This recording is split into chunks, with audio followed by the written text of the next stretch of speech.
And indeed, Aston Villa are back in the European stage. However, it didn't exactly feel like it yesterday, did it, Kevin?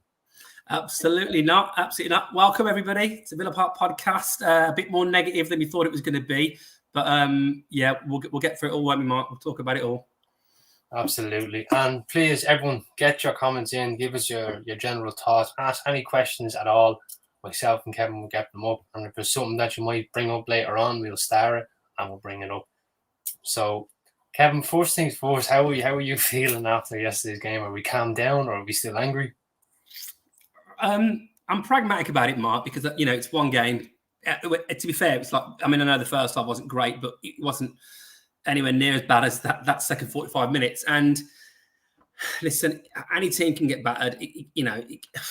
I just didn't think we'd be shipping 4 goals, let alone 5 goals this season. So I just feel a bit deflated, really, because of all the positivity of pre-season, the signings. Then you've got, they say things come in threes, don't they? The Buendia injury, the Mings injury, even bigger. We can talk about that shortly. And then obviously the absolutely chastening defeat at a cock-a-hoop St James's Park. And obviously I think Villa fans have liked to think that we're maybe as good as Newcastle now, possibly, particularly with the run since November and Emery took over. Well, I think it showed there's still a bit of a gap between us, I think, as a club. Yeah. And myself personally, when I was watching the first half, and I was just thinking, right, we've got into this now half time with a goal down. Let's see if we can get back into this game. And it was just a complete capitulation is what happened in that second half. We just never got going. And I was just kind of sitting. I was watching it in my local pub with my little brother, and he was loving every minute of it. Now, because he's not a Villa fan, so he's only loving it in the sense of he can slag his older brother. But I was kind of sitting there like, we deserved it. And honestly, I feel like we deserved that. We just weren't up for it whatsoever. What do you think? Well, this is the thing, isn't it? The real test. I saw Stan Collymore today put a tweet out, or maybe responded to someone and said, you only really know after 6 games. Look, the signs were really positive from pre-season, but particularly, not just pre-season, the back end of the last season. So the way we finished, obviously, the 2022-23 campaign, then pre-season, there were certainly a few signs. I think it's like this. If there's a couple of worrying signs in pre-season, you put it down to being, hey, it's just pre-season, it's fine. But when those worrying signs actually happen in the first game, the high line worries, the fullbacks not being great, still being a bit lacking a little bit in wide areas. All of those things that have happened have come to fruition in the first game. And look, there's not going to be many harder tests for teams this season. I would argue going away at St James's Park look, we've got a terrible record there.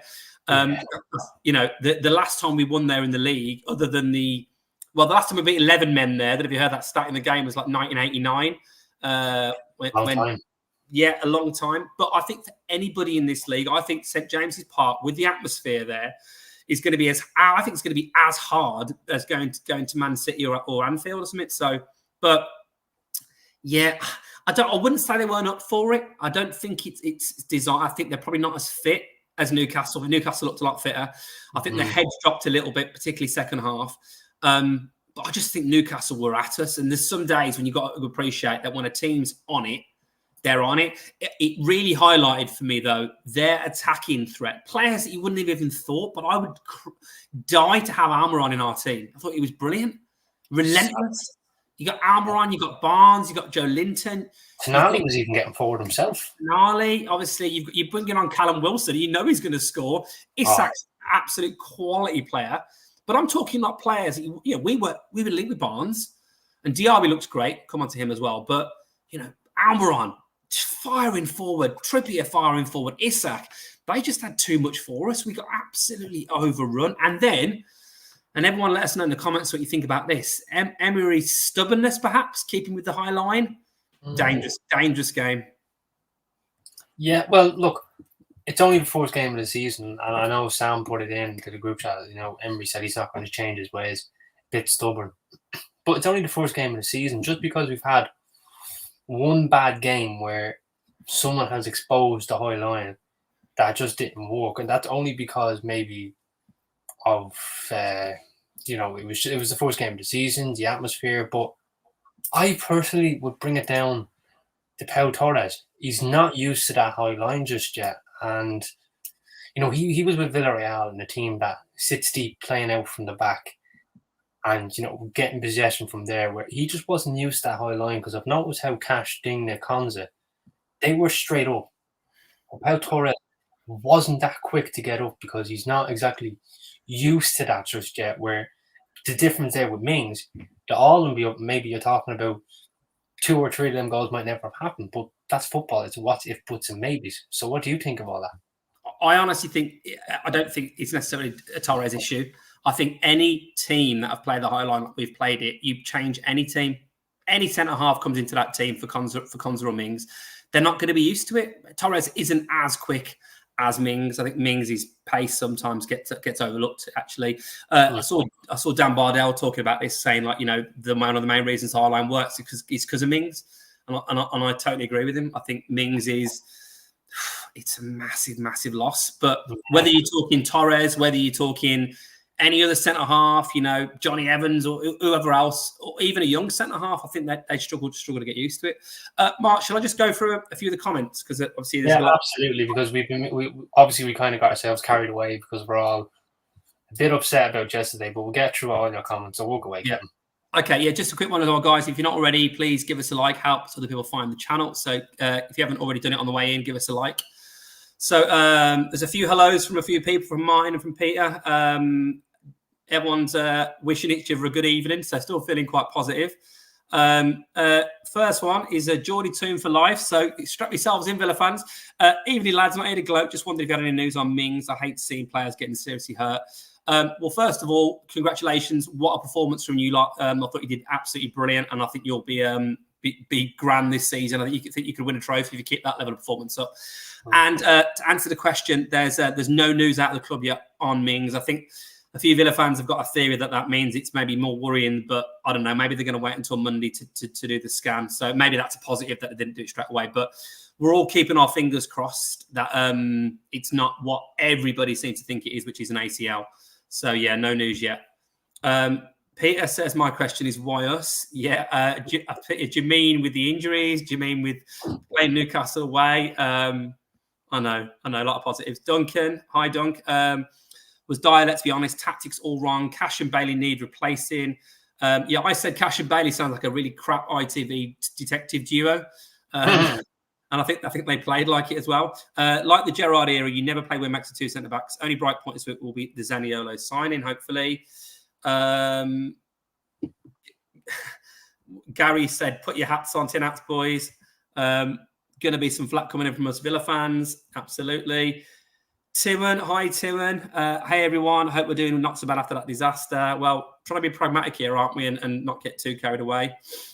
Martin. Hi, Martin. No Rich tonight. Thankfully not. No, Rich can't make it tonight. Thankfully not, he says. Joking. Well, he lives in Newcastle, isn't he? So I wonder if he's changed allegiances. Any joking? We'll light a candle for him, don't worry. Yeah. Adamski, I've been Googling cult deprogrammers because I don't think I could take it if our players let Emery down this season. Hoping it works on a 46-year-old Villa fan. Yeah, let us know how you get on with that. Evening, Mark. Mark's here as well. Arcade of football, pure stink bomb, lads, absolutely.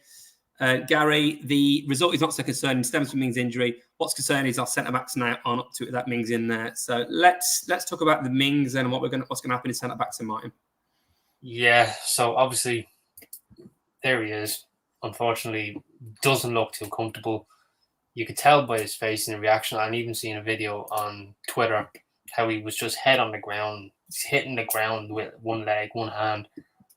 He looked in real discomfort, and I hope he comes back stronger because he's our leader on and off the pitch. It's not just about now Mings, the football player, it's about Mings, the person, and this is football, unfortunately. ACL injuries, if it is the ACL injury, I'm hoping it's not, but they were a nasty, nasty thing, and I don't think any footballer deserves it, not even just Mings, and I hope that he comes back stronger. I hope that when he does come back, he gets to get the ball running again. It's something I'm actually, this is probably the first time about an injury I'm really sad about a player, and it's Tyrone Mings, because this was the last player I was expecting to get a really, really big injury. What do you think, Kevin? Oh, I don't know if it was the last player, because obviously he had a really bad injury at Bournemouth. It does worry me a little bit. I mean, the thing for me is there's a couple of points I'm going to make about this. One, it can happen to anyone. It was a really innocuous, challenge, but the extra time that players are going to have to play, is going to probably lead to a few more injuries. I'm not necessarily saying it's going to cause, ligament injuries, but it's going to worry. But I don't know if someone can correct me on this. If anyone watched it back, I'm pretty sure that it was offside. Now, I don't know how tight the offside was, but we've been said on this pod for a few times. There'll come a point when there's been a clear offside decision that isn't given. The play will be allowed to continue and someone will get badly injured. So it might have been a really fine one, and therefore it was right to carry on. But I've heard a few people saying that he looked like it was offside quite clearly. And Mings clearly carried on, and look what happened. My worry is with any kind of injury like this, you expect someone to come back, but if he's already done that in that injury before, if it's the same knee, then who knows how he's going to come back from it. The biggest issue for me is he's our best defender. People are saying that Pau's going to be our best defender, and and I'm sure Pau's going to be an absolute class player for us. But Mings, we do notice the difference when Mings is not there, don't we? Our record without Mings is terrible. And under Emery, after being derided by quite a lot of fan base, not just Villa, but also outside of it, he quite rightly got, back in the England squad. But he's been absolutely fantastic under Emery. I mean, fantastic. The mistakes have gone. He looks quick, strong. His passing's massively improved. He's dominating. His leadership qualities in the team. He is going to be a bigger miss as anyone in our team. I'll probably say up there with Martinez as big a miss. I know we've got cover in centre half, but we haven't got cover like him, and I think we've really got to get some kind of replacement in, because we haven't got that dominating ball winning centre half. Carlos is a unit, but we don't know how Carlos is going to come back. He's only made a couple of fleeting appearances. No, and Achilles injury, and they're nasty as well. So you never know how players are going to come back from that. But just to get back on Mings, I think with all due respect to Mings, and I think some people might slate me for this, but I think him getting stripped of the captaincy is kind of a blessing in disguise, because he's not had now to deal with the pressure of, you're the captain, you have to perform week in, week out, and that's it. And if he made even one slight little mistake, and it might not even cost a goal, he's nearly slated by all Villa fans. Now, I know this was probably obviously under the Dean Smith and the Gerrard era, but however, even with Gerrard, when he was stripped of the captaincy, he started to actually play better, because all the pressure then was led to McGinn. Now, don't get me wrong, McGinn has still done very well for himself, but Mings has really performed ever since the captaincy was taken away, because he's not had to deal with the pressure now or the spotlight from the media, the fan base, even Villa Twitter, which we know can be very hostile at times when someone performs poorly. So he is going to be a really big miss, and you're right, because it's just something that it's going to be a horrible thing to have, Yeah, absolutely. Let me just fly through a few more comments. Duncan says, Newcastle beat a few teams by 3 or 4 goals at home this season. I agree. Yeah. Rugby, that's amongst the toughest games, particularly on an opening day. Absolutely. Dream Villain. Glad that was the first game of the season and not near the end when we're fighting for something. Yeah, absolutely. That would That's true. To get that out of the way, regardless whether it's a result or not, to get St. James Park out of the way first is quality. Yeah. Mike's in the house. Hi, Michael. I think we've lost our energy and formation after Mings got injured. I really believe we would have won and believe had not gone after. It's not gone after one game. It's definitely not. Duncan says Torres is a good replacement. Left centre back needs time to settle. Rub says Newcastle might not play with the same intensity this season.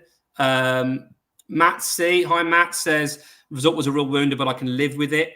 The injuries are devastating, especially Mings. We need patience. But the final comment I'll say, just to kind of move this on, is Martin says, Martin Nicholas, I can't see us finishing the top 6 without Mings unless we get somehow a good replacement in. What do you guys think? What do you reckon, Martin? Sorry, say that again. I was typing something there. So yeah, can you see us getting in the top 6 unless we get a Mings replacement? You see, it's a very long season. This is only just one game, so I predicted 6. So regardless whether Mings is there or not, I still think maybe it's still achievable, because we don't know the extent of how long this injury is going to be for Tyrone Mings. This could be a case of one of them twisted knees that just happened and you just had to go off because of the uncomfortableness of it. So you could probably see him out for 5 to 6 weeks, which wouldn't be a bad thing. Or it's another case of it's an ACL or an MCL, and then you're talking about him being out for the season. Then we have to dip into the transfer market for another centre back. So I still think personally, without Mings, I think the 6th is still achievable. However, it's a long season, so we never know how this is going to happen. What do you think of that comment, Kevin? Do you think top 6 is achievable without Mings? No, absolutely no chance. Honestly, I think he's that much of a miss. I mean, I obviously said I thought with all the positivity and the momentum, with the view we might make a few more signings, I felt we had a chance of having a crack at the top 4 with our form. But Mings is a massive leader in that team. I don't think we've got a chance of doing it because I don't think we've got the leadership in defence. So yeah, disappointing injury. I know there's any injury is going to be disappointing, but it's just such a massive one. We've been linked with a replacement, a certain Mr. Harry Maguire. What do you make of that, Mark? Not hope. Sorry, I think he's more suited to West Ham because West Ham will sit deep, and it was like when he was at Leicester. When he sits deep, he's that big man to head the ball away and get some passes off. It suits him to a T.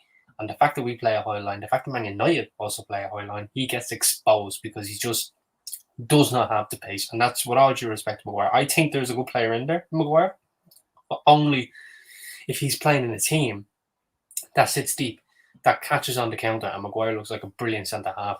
And we all thought probably Maguire was going to be a good centre-half for Man United because he looks good at Leicester because he plays in such a deep team that will catch teams on the counter. So he's going to look good. And West Ham, I think that suits him. Where at Villa, a high line, sorry, I wouldn't want anywhere near him.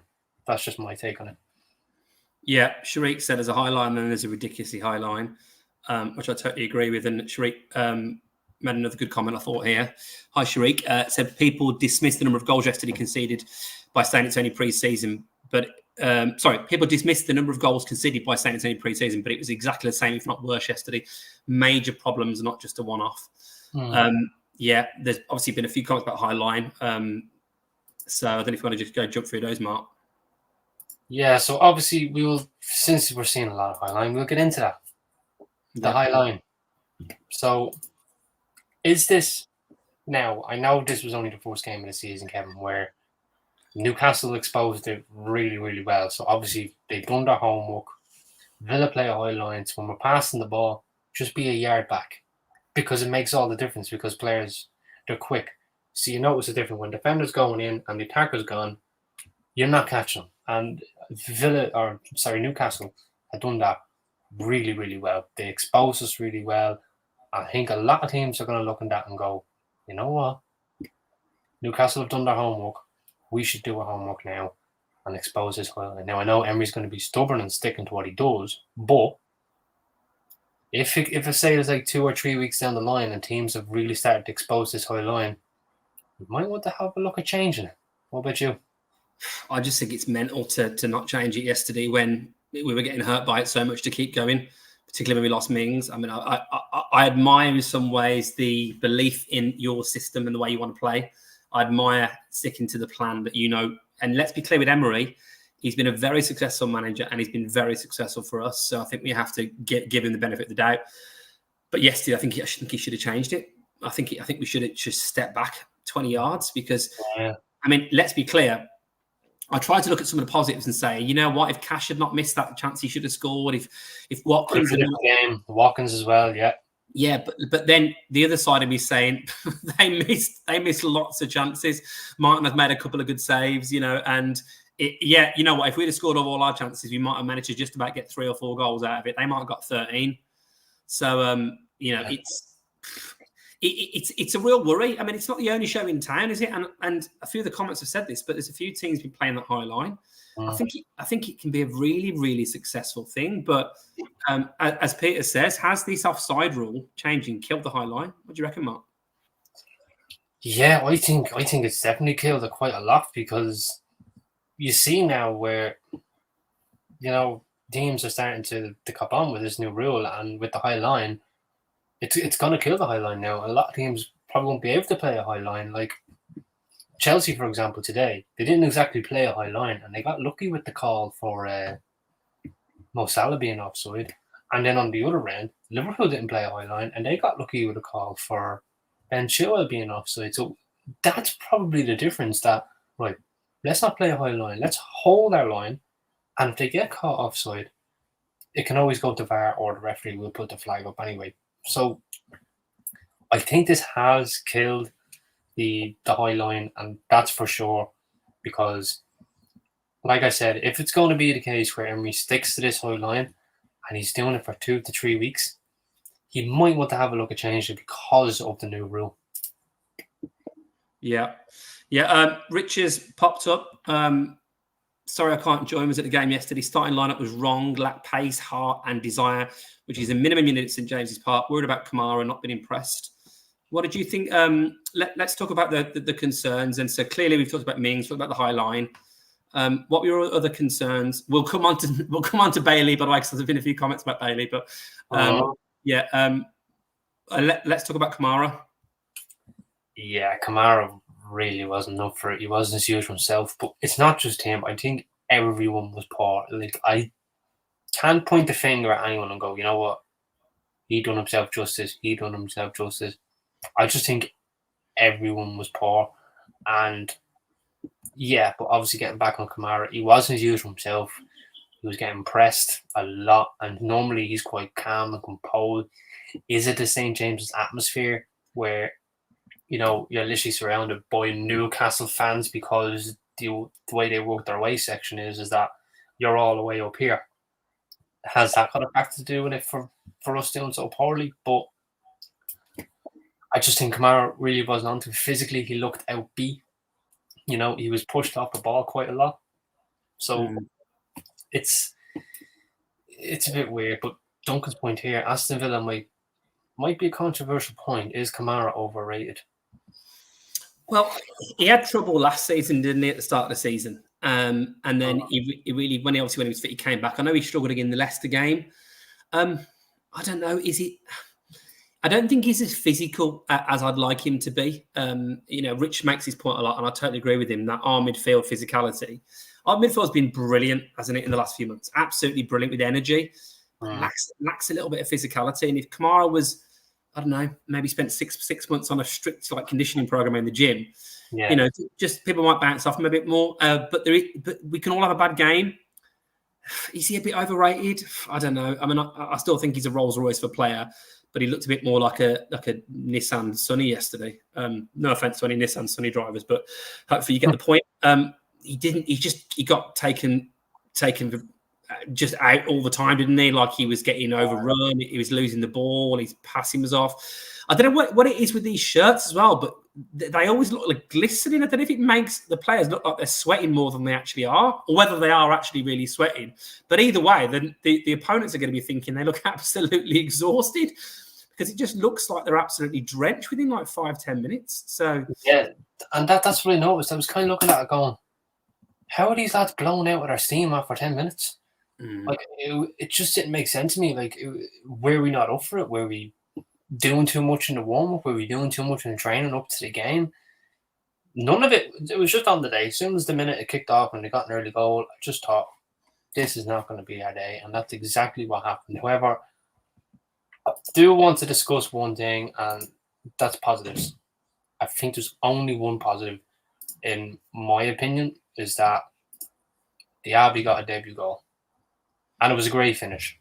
You know, on the half volley, a flick on from Watkins, and half volleys, they either go one or two ways, either really, really well or really, really shit. There's just no in between. So I think that's the only positive that Diaby, for the first 5-10 minutes, he looked sharp, putting Watkins on a plate. Unfortunately, missed his chance. He got himself a goal, which, again, another brilliant finish. But other than that, Kevin, I don't think there was any other positives to take. No, not really. I thought Diaby did well generally out of everyone. I think obviously he broke away, didn't need to have that shot. I think he probably should have tried to pull it inside. I think his angle was always going away from him for the chance he had. He did really well to set Watkins up, obviously, for that chance Watkins should have done better with, really. I don't think it was as easy as some have made it out to be, but I still think he needs to be testing the keeper a lot more there. power might beat the keeper alone, even if you haven't put it in the corner. No, Diaby looked bright. He looked 20 times the player that Bailey is. The only bright spot for me was I thought when he came on, I thought Coutinho again looked quite hungry and bright and had some nice touches. Yeah, in fairness, he did look lively. Yeah. Yeah. So and I think that I don't know what have you got to do to get in the team ahead of Bailey. Bailey's stats for the first half. I mean, let's get onto it because we've finished the positive section. Mike, you didn't even need to bother doing the headline for positives there because it lasted about 30 seconds. Take the floor, Kevin, because I know how much you hate Bailey, so you take this floor. Well, let's talk about the right hand side. There's been a lot of talk for a long time about whether our fullbacks are good enough. Moreno is clearly a massive miss. Cash was really struggling yesterday, but Bailey for me, I've been my issue Bailey. And I'm going to go into one now because I was trying to be sort of like diplomatic. When we were winning games and Bailey was playing, and we might manage to pass the ball back to someone the other way. And I know he got a few goals last season, but the amount of times I watch Bailey in games and wonder, what does he offer the team? He gives the ball away too much. I think I saw the stats in the first half yesterday. It was like 4 times he gave the ball away, not under much pressure. Passing was off a couple of times. He did like terrible passes near nobody. Tracking back was terrible. That goal, that Tonali goal, he switches off. And then he doesn't even look like he's making an attempt to block the cross. Digne switched off at the back, allows Tonali to come in. Cash kept getting beaten, but I mean, I'm going into all sorts of different players here. But that Kamara also didn't track Tonali going into the box. Kamara, absolutely. Let's be fair. But the right hand side is a real weak point for us. I think we need a better right back, a more consistent, strong right back. And I mean a proper right back. I don't mean a Konza playing the right hand side position. But also now Mings is injured. I don't think you can move Konza out the middle. So, but Bailey on the pitch for me, and we said it before, particularly away from home. I just think he's an absolute. I think doesn't do anything. No, I think if I'm Unai Emery and I'm away from home, I'm not starting Bailey because of how poor he is. I get if he's trying to inject a bit of confidence into him, let this be the game, you have a good performance away from home. But for me, Leon Bailey's a much better player when he's at home. He's probably not as better as he is away from home, but he is a little bit better. He might get an assist here, or he might actually have a fast start at home. Fast start at home, like we've done it, he can get a goal. But I still think the situations where he's just profligate, he just gives it away. You know what you're going to get, and you can sell it as unpredictability, but he's flat to deceive the whole time he's been with us. And that first, when I saw the team sheet, my first thought was because when my predicted lineup had Tielemans in for Bailey. Now, I know we haven't got many wide options. If you're not going to put Coutinho in and Buendier's injured, but that was more to keep it a bit more solid in the midfield. And when I saw Bailey, Diaby, Watkins, I thought, a bit of a worry here. And what happened? We got overrun. That's exactly it. And I think another thing for Bailey as well, when he has the time and space and he receives the ball, I think he thinks about it too much. I don't think he, sometimes players are better. And I've noticed it with him as well. When he gets the ball, pass off, and he's running in behind. And he does that a lot at home. He gets the ball, he passes it, and he runs in behind. He's a 10 times better player. And he might get the cross away. And if a player doesn't meet it, that's fair enough. You're not expecting players to meet crosses every single day of the week. But he does that at home. And it's like, he looks like a better player. He looks like the player that we've signed.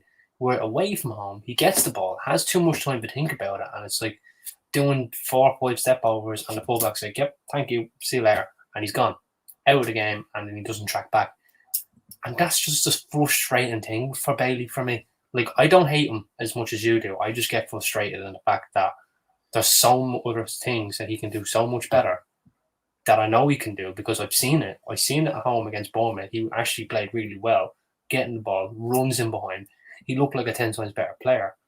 But when he has to stop and think about it, it's like he doesn't know what to do with it. Yeah, I'll be careful the language I use, but I think he's rubbish. I think he's nowhere near a top 10 Premier League player. Nowhere near it. I think he's the kind of player I'd maybe see playing on the wing for a team like struggling to stay up. I just think he's so inconsistent. His final ball's not good enough. Every now and then he whips one in the box. It's almost like, for want of a better analogy, but it's like giving the postman credit because he delivers a letter through your letterbox. He's every now and then he's supposed to, try and, put a tackle in or cross the ball in the box. Yeah. Just can't rely on him. you can't rely on him. And yeah, he might bang one in with his left foot every now and then, but I just think that I think he's believed his own hype, and I think he's believed his stepdad's hype. And you got to put your money where your mouth is. If you're going to start talking a great game, you got to play like it. And maybe he's lacking a bit of confidence. It feels like since his injury, I thought he was this rapid player. I don't see any pace from him. I don't ever see. He looks like when he's one-on-one. The pace seems to be a bit of a myth. I've not seen it either. Yeah, I can't see him taking anybody on. It doesn't look like he's got a trick in him. And you look at some of the other players out there. I mean, I can't believe I'm saying this, but I'd rather have a Willock. How are you saying here? Get his P45 sorted. Willock, I thought, was someone that you were like, oh, why have they bought Willock? Newcastle, but at least he's got a bit about Almiron, who was getting absolute dog's abuse about a year ago. He's 20 times the player of Bailey. We're talking about in the comments, should we put Philogene Bidace in? Should we put anyone? Honestly, I think Philogene Bidace should start against Everton 100%. He comes back, he does the hard work. We've seen it in pre-season. Yeah, actually, that's a great point. But we've seen it in pre-season where he done the hard yards. He comes back and protects the fullback, and he goes up and does this little bit of trickery. He gets an assist and he gets the goal. He gets his reward for all his hard work. Where you can't have two wingers that don't do any hard work. You can only get away with one.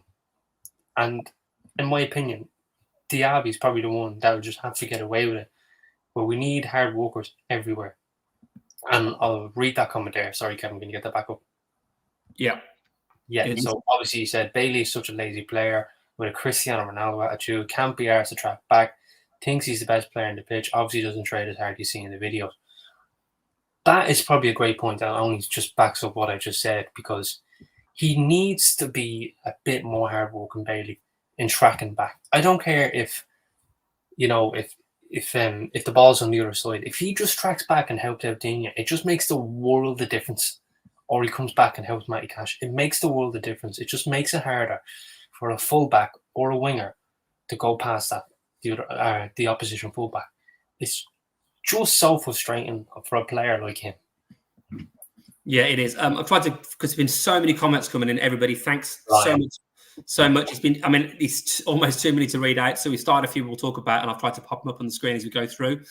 Again, if you haven't liked the video, please like if you can. If you didn't do it on the way in. Please also, if you're not subscribed to the channel, give us that subscription, because we are well over 2,200 now, so pushing on towards that 3,000. And of course, if you want to support the channel and become a member for $1.99 a month, the link's in there. So please join a few of the people that have done that. We'll have members-only competitions like we did recently. So yeah, that's still the usual housekeeping there. There's been a lot of talk obviously about Bailey. We've gone through that now. There's been a few comments about Emery. Martin, do you think Emery got his tactics wrong? I think this was just one of them days where whatever he tried, it just wasn't working. This was just a day where Newcastle they had plan A. Plan A worked. We had plan A, didn't work. Plan B didn't work. C, D, E, F, G did not matter. It just didn't work. And that's just the reality of it. As David R says, did Unai completely underestimate Howe in Newcastle yesterday? No, I don't think he did. I don't think Emery is the sort of manager to underestimate teams. I think it's just that first day buzz in St. James's Park, that atmosphere that got behind the players back. And let's face it, we never actually start our first game of the season well. But in saying that, I can accept losing. But what I won't accept is the capitulation and losing. And that's just frustrating. Now, I'm a football coach. I coach my team, Park Villa. If we lose and we give 100%, I can take that on the chin all day long. Same when I watch Aston Villa. But when I watch a capitulation and a loss, I go mad. I just go furious. I want to swear, but I can't because there might be kids watching. But in saying that, I can take losing, but I won't accept capitulations and losing. However, this just wasn't our day. And we deserved everything we got. It did not matter whether we had a plan A or a B. We just deserved everything we got. And that's it. And I can take my hats off to the Newcastle players and the fans. A great day for you. You deserved it. I'm not going to sit here and make any excuses. It is what it is. We move to the next game. Yeah, I think we've got to give Newcastle credit. Absolutely. And I look at it and think, Emery's done so many things right since he's been here. And anyone can have a bad day in the office. It's rare someone gets pumped by that much. I do remember, was it maybe a couple of years back at the start of the season when Man City got beat by 5 by Leicester? Do you remember that game? It was like 5-1 or 5-2. Say that again, I didn't quite hear. Man City early on in the season they won the league. Maybe 2 years back or 3 years back, like shipped 5 goals to Leicester right at the start of the season. And everyone was like, whoa, the wheels have fallen off. I just think you can get a bad day. I mean, someone said it earlier, actually. I meant to pop the comment up, but it was like the Villa Liverpool 7-2 in reverse, wasn't it? With the high line. Liverpool still finished in the Champions League, please. Yes. But the problem for Villa is obviously there's the Buendia injury, which is a big loss. Because I think, as we said, he looked a lot better. Then there's the Mings injury. And I think the Mings injury totally deflated the team. And in any scenario, if you've got a team like Newcastle, they sniffed blood yesterday. We were like... injured in the sea, and they were just sharks around us. And every single opportunity they had to overrun us, they overrun us. Lucky to get out there with 5. But Emery, I think, will learn a lot from it, and I do think they'll be watching that back quite a few times. The thing now, Martin, has to be is what we're going to do about it. So exactly, and there we go. We're going to have our next point. What do we need to do? So, do we need? Well, the first thing I think we need to do is dip into the transfer market. Not only in the back line, which unfortunately is this man, Harry Maguire. No, not for me. However, it's the attacking end as well. And I'm going to start with this player, Zaniolo. So, by all means, it looks like this one is done. It's just waiting on the final documents, the green light from Galatasaray. I think this one could be done by tomorrow, maybe Tuesday. Do I think he'd be an improvement? Possibly. He's a really good player. Monchi seems to rate him. He brought him to Roma from Inter Milan and performed. However, he's not a Jose Mourinho type player, which I will say that. However, he probably would suit us as in terms of getting himself into good positions because he seems like a player that takes his chances away. So what do you think, Evan? I don't know too much about him, but what I've seen in terms of the highlights, he looks like a real quality footballer. We talked about him on the pod the other night, and the point I made was, he was at Galatasaray, so maybe not as the heights he thought he might have got to, but he'd had a couple of bad injuries and potentially rebuilding his career. He's got quality on the ball. A lot of players have had bad injuries, So yeah, I know, and maybe he's gone out to try and get a bit of first team football, but he's still young, still plenty of time for him to get back to where he's only 24 years old, yeah, and he looks like he's got a bit of presence, bit of height, bit of skill, bit of pace. So I'm all for it. Basically, we need more attacking reinforcements. Obviously, the other link today was Mr. Jack Harrison, where this was looking crazy, wasn't it? At one point, because 1 minute it's he's off to Everton, and the next thing you know, Fabrizio Romano says, "No, when the Villa ever hijack a deal, we hijack the deal. Next thing you know, it's go, Jack Harrison." And then, hang on a minute, he's out for 5 or 6 weeks. So Villa have pulled out, back to Everton. But asking Jack Harrison where does he want to go today is like asking your missus, what do you want to eat? Do you want Nando's or do you want McDonald's? Oh, I don't know. It's up to you. Well, like this is what it felt like to me. Like, don't get me wrong. I think you'd rather go to Villa, considering where we are, and it'd be swapping one relegation fight last season for another one this season with Everton, I think. But it shows we're in the market for a wing because obviously this link's come after the Zaniolo link. So we must still be looking for attacking options. We've also been linked with Wilfried Gnonto from Leeds, who's basically said he doesn't want to play for Leeds. He's another one linked to Everton at the minute as well. He's desperate for a club, isn't he? What do you reckon to those two links, Mark? I think if I was to pick between the two, I'd go for Gnonto. He's only 20 years of age. I think you get a lot more out of him. We've obviously seen him. I think he's a tricky winger. He's a winger with pace. He's very aggressive. He's direct. I think he's a more player that would suit Emery as opposed to Jack Harrison. Jack Harrison is fairly injury prone. So, yes, he's direct. He runs in behind and he gets the crosses in early. But I think I'd rather get Gnonto because he's younger. You get a lot more out of him.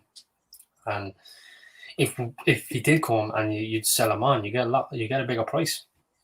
Yeah, I've always liked Harrison as a player. I think Harrison's decent. I think he's got, he can finish. He puts good delivery. He works hard. Yeah. I think I don't test him, but I'd rather not though. Yeah, well, I think in that system that we play, that's why Bailey got so found out yesterday. I think when you've got a situation where you've got a different player playing that role, then I think let's look at the home game in Villa Park against Newcastle. McGinn was all over Dan Burn, all over him, and that was out wide, did a massive nub on him, and that was severely lacking. We've had a great comment earlier. Another comment here from KFWH says definitely need to try hard for a Chiesa or Ferran Torres. Well, that's the kind of profile of player that would send a bit of a statement out there, and maybe a level above a Nonto or a Harrison, but not going to be easy to get Chiesa, is it, or Torres? Yeah, like I don't know now about these next few days, in terms of the transfers, but I just hope Zaniolo gets done fairly quickly so that we can have a player for the Everton game. I am hearing, and this one doesn't seem to be going away, I am hearing about João Felix. Supposedly, we're the only ones with offer on the table. He's going to side at the end of the window. So possibly that's a deadline transfer. Now, don't take my word for that. They're just rumours fiddling around, so I'm not in the know or anything like that. But if it does happen, do come back here and tell me I'm in the know, okay? I'll take credit then, but I'm not taking the credit now. So it's going to be an interesting few days, in terms of the transfers. What do you think, Kevin? Yeah, I really think it is, but I think now it's time for Monchi to do what he's supposed to be good at, because he's the transfer impresario, isn't he? What's his position, like transfer operations, something like that. But we needed reinforcements before the Buendia and Mings injury. Now I feel we need to bring a centre half in who's got a bit of presence, who's imposing. I think we need 2 wide players. I think we need 2, because I think Bailey's not good enough, and I think we can get Bailey on. I think you need more than just Philogene. I think we need another attacking player. If that is Zaniolo, great, but I do worry still. Watkins has one game where he's not really that productive, and everyone's saying we're struggling for striking options. Archer didn't get a sniff yesterday. Duran's injured, so I feel we need legs. We need a bit of energy in that front line. We need people that are going to work hard. I've got a bit of pace. Well, there also is another option for a striker, and KFWH has said we need a new striker. Honestly, would rather a fox in the box, 6'5", play like Vlahovic or Jared Moreno. Would that be a type of striker? Maybe a fox in the box sort of thing, who's a bit more clinical. Would you think? I think we've got that with Cameron Archer. I think we've got a fox in the box. Well, it looks like he's going to be sold on. Yeah, well, he probably is, but I mean, I think we need a player who's a bit more rounded. I think you need someone who can finish, but who's also got a bit better presence. I mean, if we got Vlahovic, I think that'd be absolute dream world. And with the likes of Spurs looking for a striker, then I think that would be a big surprise. But I don't know the FFP situation. I think we need to splash the cash. If we've got designs on finishing in the top 6, top 7 in the league, I think we've got to push on, because we've had some bad luck with injuries. We're only one or 2 more injuries away from the wheels totally falling off. And we're also about suspensions, because the yellow cards are getting meted out like no one's business in all the games. It's a new rule. If you even walk up to the referee and sort of like, blah, blah, blah, blah, yep, yellow. Yeah.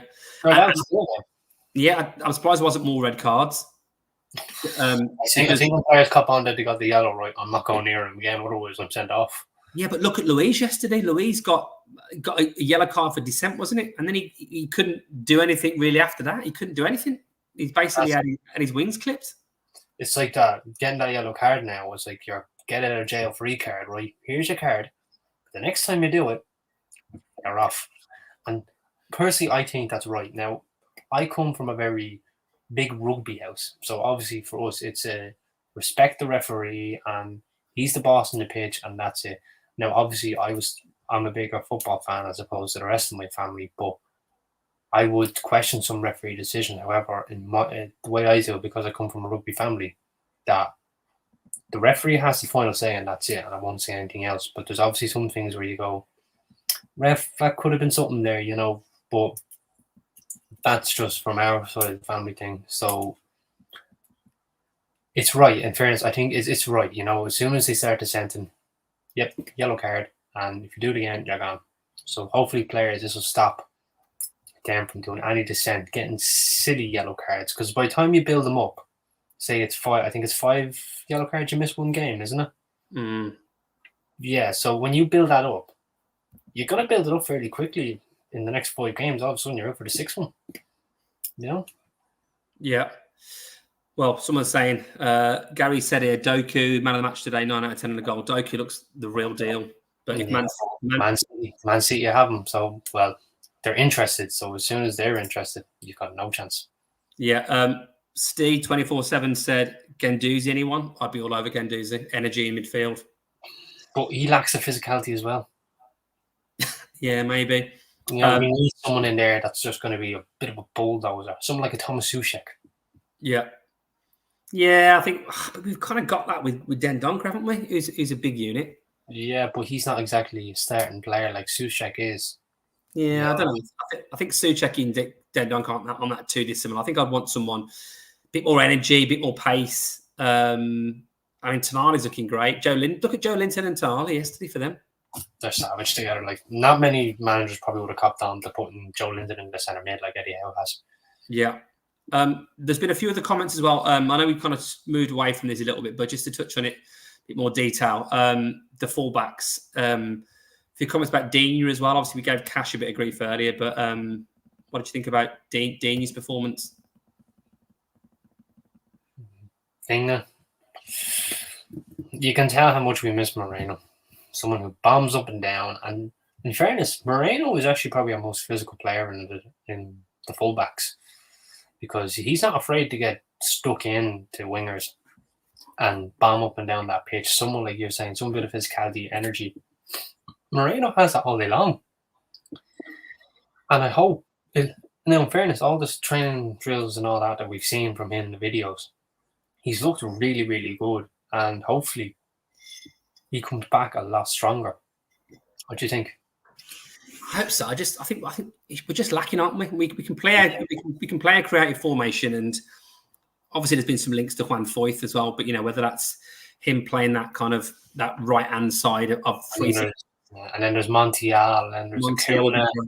Yeah, there's a few that have been linked.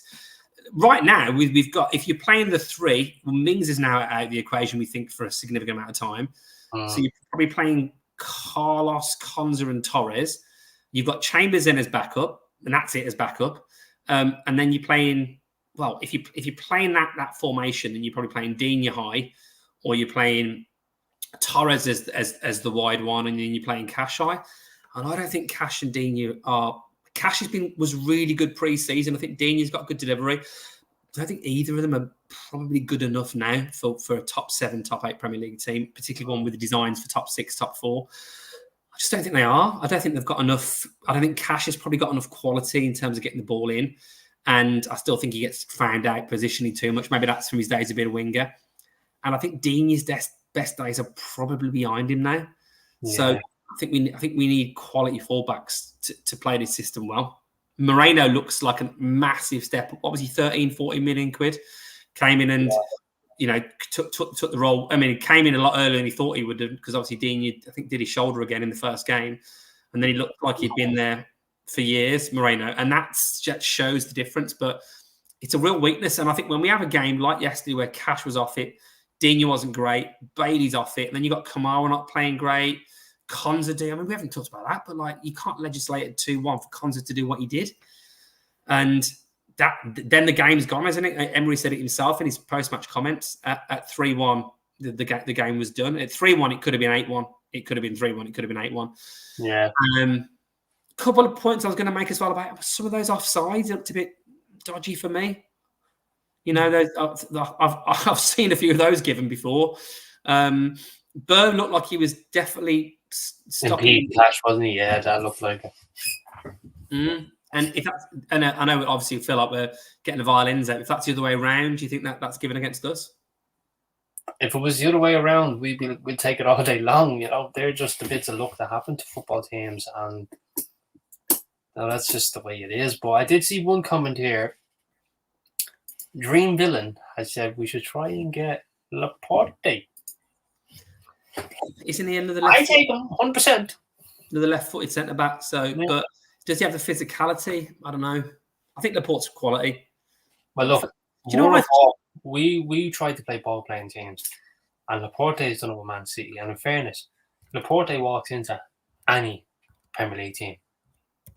If he leaves City, he walks into any of them. He is that good, because we were talking about 2-3 years ago, him being one of the best centre backs in the league. When you look at the depth and quality Man City have, he does walk in to pretty much every Premier League team. All the Man City players would. I think he's quality right. But do you know what kind of centre back I think we need? Genuinely to replace. We've got Carlos, who's meant to be technically really good, and he's a bit of a unit. We've got Torres. I think we need someone of the ilk of a Ben Mee, an Ethan Pinnock, a Gareth McCauley type character back in the day, someone physical who's going to, James Tarkowski, someone like that who's going to dominate the ball, head it out, a proper defender. Mings is a proper defender. He defends. I think he's got more to his game than that. But you know what I mean? Like someone who's aerially dominant. We've lost it. We've lost it in the team. Someone with a bit of height. You know, you look at Pontus Jansson back in the day. I know he's gone back to Sweden, but he loved playing against us, so he did. Yeah, but do you know what I mean? That profile of player, someone who's going to be. Remember when Gareth McCauley was like 36, 37 for West Brom, still heading absolutely everything out, like dominating. Someone like that. Remember years ago when Martin O'Neill signed James Collin and Richard Dunn the same day, and he told them, "Look, lads, you're only signed just to head the ball away. Yeah. Just do that." And the two of them said, "Best year of our life." Like proper defenders. Richard Gough back in the day, you know, Rangers, Everton, that type of player. Bosh, get the ball out. I don't think we need another cultured quality centre half. I think we need someone that's going to be a proper defender. I just want to literate now. There's 110 of you watching on a Sunday night. Well, thank you very much. If you haven't liked already, please do subscribe, hit the notification bell, and if you even want to become a member, it's £2 a month and get all our inside information. A bit like the mafia, as you will. You know, don't be afraid to do that. Also, there's the join button right there, and you can become a member for just £2 a month. So, yeah. Few comments about centre halves here. Gary says, "What about Chambers at centre back?" I think he's good backup for me, but I don't think he's that sort of lad to see out the game. I think. Yeah. Dream Villain says Carlos is too rash in the tackle. We still don't know how he's going to come back. Rub says Gay from Crystal Palace. Yeah, I think he's really good. I think I take Anderson quicker than I take Gay. Yeah, Anderson is actually physical and has got great range of passing. Adamski says Maguire or Tarkowski would be ideal. I don't think Maguire. I really don't think Maguire, because if you're playing a high line, Maguire is someone to get down there. I think Tarkowski is another one. But speaking of Adamski, I bring back Samba. Mark says bring back Samba. Well, you know what? That type of player back in the day, Dream Villain, bring back James Chester. Yeah. What a player. Why we didn't keep him for that Premier League year, I don't know. Yeah. Duncan says Torres is our culture centre back. Perhaps Maguire is not such a silly idea. Yeah, I don't know. I mean, it's better than we've got right now, isn't it? Maybe you get him on loan. Who knows? Anyway, Mark, what are you going to say? Going on Adamski, I am going to crucify him. I don't care. Don't crucify me. But there could be a comparison here between McGrath and Maguire, as he spelt it like McGrath. If he was coming to Villa, both lost favourite United, and could resurrect his career at Villa, love a comeback. Now, as much as I love a good comeback, but Adamski, I'm from Ireland, I'm from Dublin. Do not ever compare McGrath to Harry Maguire. Please don't insult McGrath like that. Kevin? Adamski, right, listen, it's Sunday night, right, 5 to 10. I've got a peppermint tea here, and I'm deep into Succession, and I'm not watching it to do this podcast, right? And you're comparing Maguire to McGrath. They are similar in that their names start with MC and G. But no, do you know what? I kind of get his point. Maguire at times... I get the point of resurrecting your career. I get it. Well, at times, for England, he's been tremendous. And he's actually quite decent on the ball. So, do you know what? I kind of joke about it, but I wouldn't hate it if we got Maguire. I think he'd be physical. And maybe he would have a point to prove. So, actually, yeah, you know what, Adamski? Yeah, why not? Let's go for it. Let's have a resurrection story. There you go, Gamsey. You've got one fella agreeing with you. and you've one fella here going, a bit of a typical dub. Not happening. See all this whiskey behind me? I think I'll drink some of that if you ever compare it to McGrath to Maguire again. Yeah. He's getting a bit of grief here. Yeah. He's getting a bit of grief. Yeah. Oh, look. See, this is what happens. A damn skin of the point. Some of you agree, some of you don't. And that's why we love this podcast. We don't always agree with each other, which sets us apart probably from different podcasters. I don't know. And obviously in the comments, some of you don't agree, and it's great. It's all one big debate. Yeah, Mark, but we've had better days than yesterday. It does ruin the weekend, doesn't it? I mean, it does, because, I was thoroughly depressed, but we've got to stay positive. We've got an opportunity next week. We always beat Everton. I mean, if you wanted a single game, let's be clear now, if you could pick one single league game to follow a defeat like that, I would 100% pick Everton at home over Sheffield United, over Luton, over Bournemouth. I'd pick Sheffield United at home. So, how are you feeling about that? Yeah, I think Everton's a perfect game after this defeat. Although Everton were probably very unlucky yesterday to not get themselves a couple of goals, but they've got a poor record against us, and I think this is a perfect game.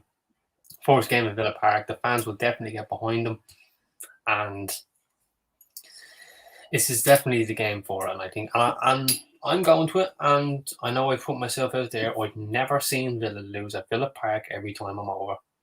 So maybe that's the good omen that we're going into it. But hopefully a win and I can come home happy. Hopefully, mate. Mark, anything else? Or do you think that's us done for the night? I think we should wrap it up there. So again, people, thanks very much. Thanks for coming on a Sunday after such a depressing game. So thank you. Over 100 reviews are watching tonight, and it's absolutely brilliant. Kevin, do you want to finish off anything? Yeah, I'd say, listen, everyone, we'll be back with any transfer updates, letting you know what's going on with that, and I think we're here on that. I'm sure Rich will confirm. I'm sure it'd be a good talking tactics this week with Gareth. We can get one of those out to talk about. They've all been really positive, generally, those talking tactics. So Gareth might actually, in a weird way, enjoy analysing what went wrong. And of course, we'll be back for a preview of the Everton game. So watch this space, keep the content coming in. Give us all those likes and subscribes, please. As you know, we obviously love that, helps the channel. And keep the faith. It's one game, everyone. It's one game. In Emery, we trust. He's done a great job so far, and I trust him to get it right. Cheers, Mark. Cheers. And last word, would you bet against us? Take it easy, everybody.